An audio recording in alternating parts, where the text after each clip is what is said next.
Let's discuss the DCU awakening by DC fans. With all these conversations of who and what the DCU Batman's going to be. Is it Pattinson? Is it this one? Is it that one? Nobody knows, by the way. I don't know. You don't know. Hopefully James Gunn knows or has an idea or has a casting process, because if he doesn't, we're well and truly screwed. And first and foremost, they're absolutely screwed. So, as you know, I haven't had access to Creature Commandos, but they did broadcast on Max, or is broadcast the wrong word, streamed or whatever, the season 1 finale of Creature Commandos. And it's very apparent that this Batman's around 41 years old. This is an older Batman yet again. That was about the age of Ben Affleck's Batman when he entered the DCEU. That's interesting, isn't it? And someone made a very interesting point about this, because basically what this means is, Batman in the DCU, as in the DCEU, has had many experiences, but here's the big problem with Batfleck.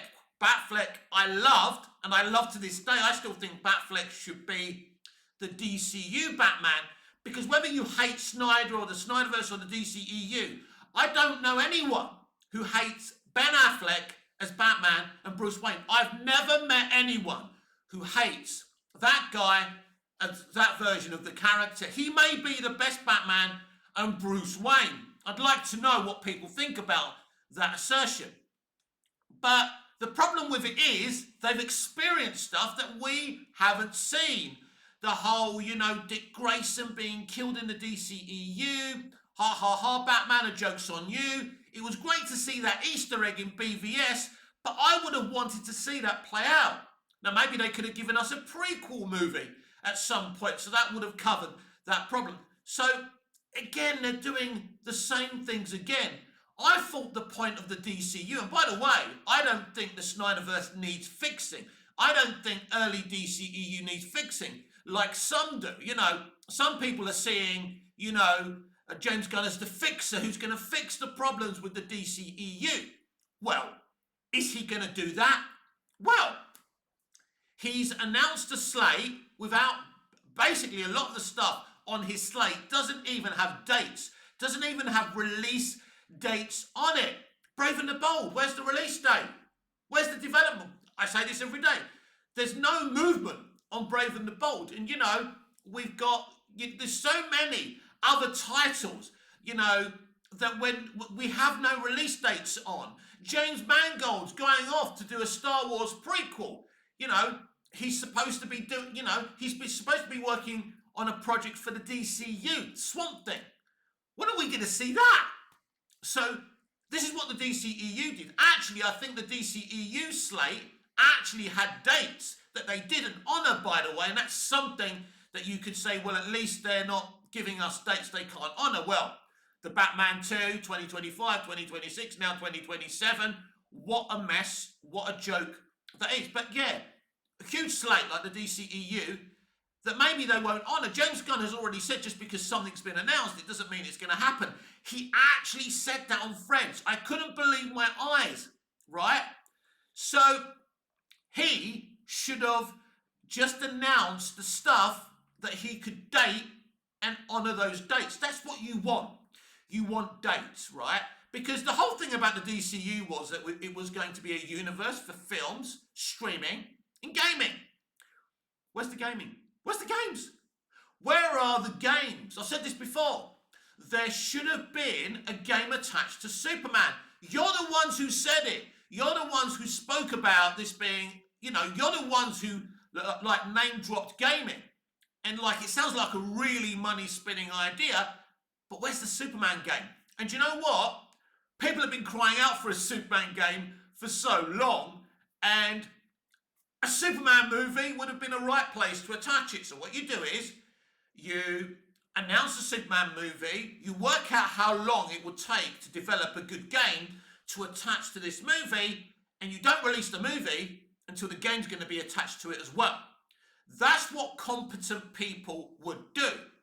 But they're in so much of a rush to bring in the money that they're not willing to do this. So why tell us that this was going to be a franchise for cinema, streaming, and gaming. There's no games. There's no games being developed. Where are the announcements? Where's the games? You know, all these people telling me this is going to be a more competent franchise than the DCEU. Well, the reason we never saw, some of the projects we were promised, David S. Goya's Green Lantern movie, it's not because of David S. Goya, it's because of them, the studio. They didn't like takes that had ambition, that weren't just going to stick to the ordinary formula.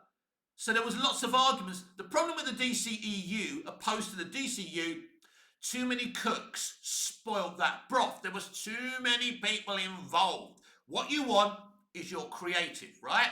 And everybody else needs to take a back seat. Yeah, everyone else has to play their role.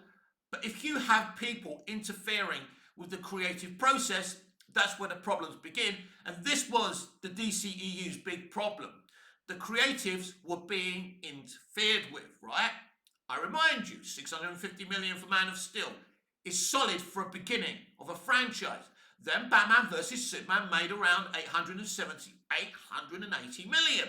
Not the money they wanted, but respectable and more than Man of Steel, right? Suicide Squad. Again, what they did to David Ayer was disgusting and they shouldn't have done that, but that film almost made around $800 million at the global box office. Doesn't matter what people thought about it, doesn't matter what critics said. Again, that was good money. Wonder Woman made 800 million, nearly 800 million, right? So the first four movies, actually, despite all this nonsense about the DCEU being crap and lame and full of flops, the first four movies from the Snyderverse, right, had good money. We went from 600 to 850 or whatever it was, nearly 800 for Suicide Squad, despite the controversy around that movie, and Wonder Woman around 800 million. That was a great start for the DCEU. People forget that. And the Justice League movie that made 650 million, which is well beneath what a Justice League movie should be making, that's because they interfered. If Zack's movie was released, I think at the very least that Zack's cinematic Justice League movie would have made around 800 million, maybe more, right? And it would have been divisive and all of that. But again, it would have done okay. But they were in such a rush to make peak MCU money, they didn't get it. The point is that Snyder's verse, right, and really Snyder's pure vision is MOS, but more BVS actually. But, when you look at those initial four movies, they did okay. They did well. And if you allowed Snyder to cook, I believe it would have got better and better. And then you could have allowed him to do his Flashpoint and then bring someone else in. And it would have worked out. But because they were so reactive and greedy, this is where we are now.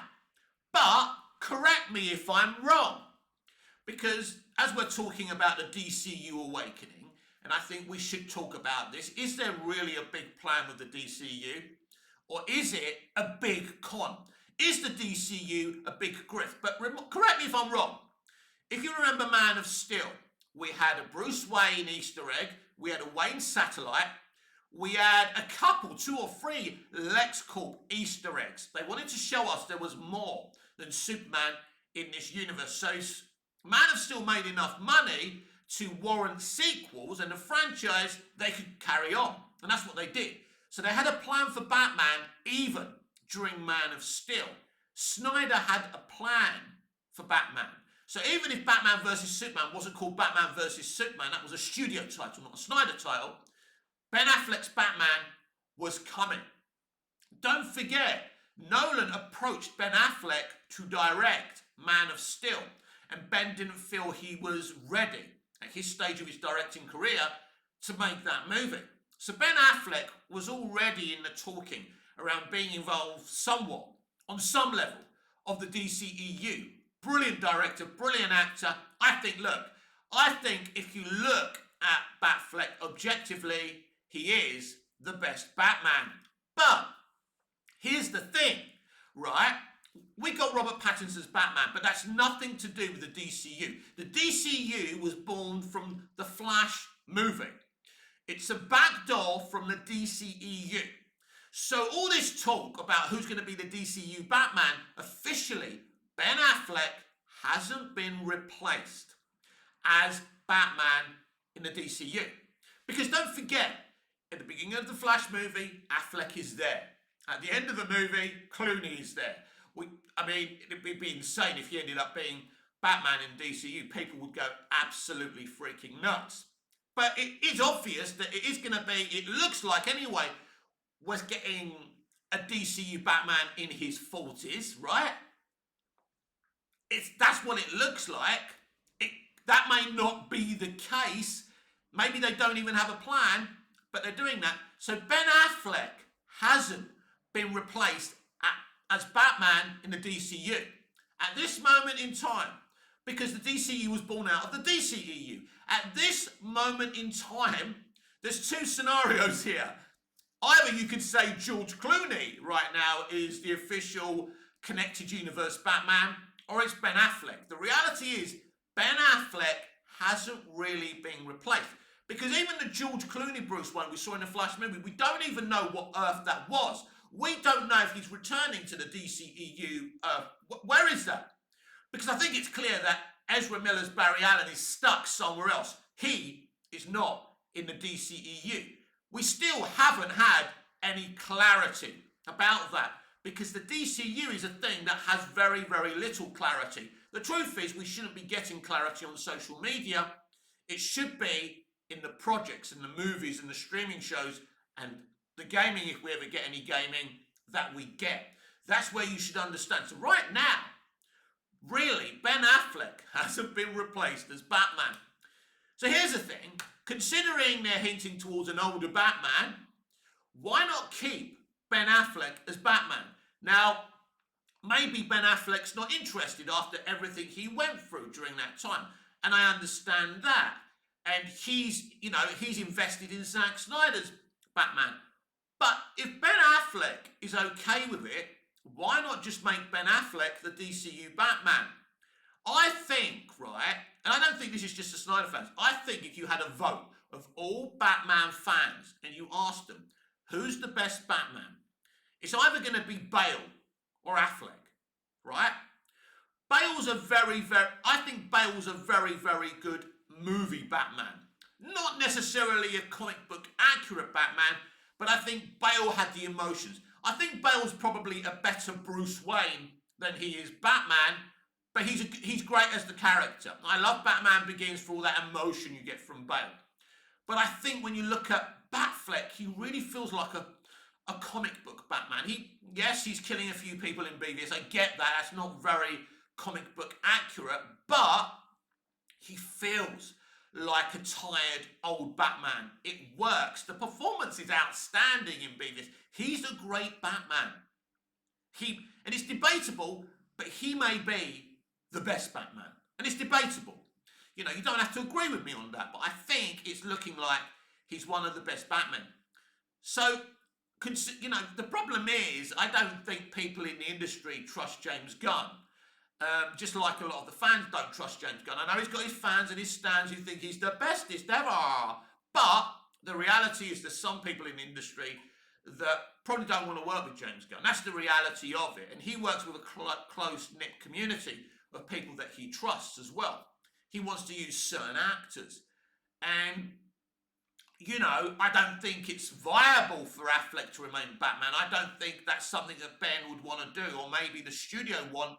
Even though the studio like Ben Affleck, they don't have a similar relationship like they do with Henry Cavill. That relationship is really broken. But they like Ben Affleck, and I think the studio would be okay with it. I'm not sure if James would be, or even if Ben would be.